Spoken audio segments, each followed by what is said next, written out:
Dear friends, கடந்த வீடியோவில் மைட்டினுடைய உபயோகம் பற்றி பார்த்தோம். இப்போ நாம் பார்க்க போகிறது வில் ஷெல் எங்கெல்லாம் பயன்படுத்தலாம்னு பார்த்தோம்.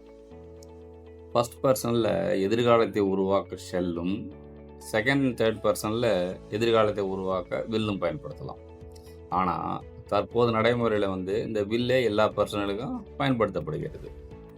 ஃபார் எக்ஸாம்பிள் பாருங்கள், will you come or shall I carry you, நீ வருகிறாயா அல்லது நான் உன்னை தூக்கி செல்லட்டுமா என்ற பொருள் கொடுக்கிறது.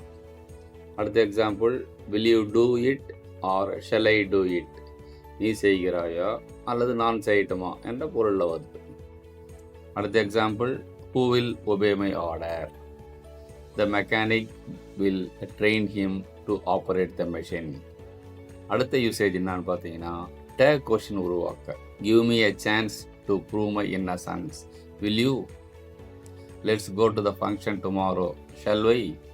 இந்த மாதிரி சூழ்நிலையினால் நம்ம டேக் கொஸ்டின் உருவாக்குறதுக்கு வில் ஷெல் பயன்படுத்தலாம்.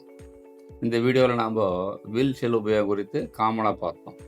அடுத்த வீடியோவில் இப்போ நாம் பார்க்க போகிறது வில்லினுடைய உபயோகம் குறித்து விளக்கமாக பார்க்கலாம். இந்த வீடியோ உங்களுக்கு பிடிச்சிருந்தால் லைக் பண்ணுங்கள், ஷேர் பண்ணுங்கள், உங்கள் கருத்துக்களை கமெண்டில் தெரிவிங்க. மேலும் சில வீடியோக்களை பெற சப்ஸ்கிரைப் பண்ணுங்கள்.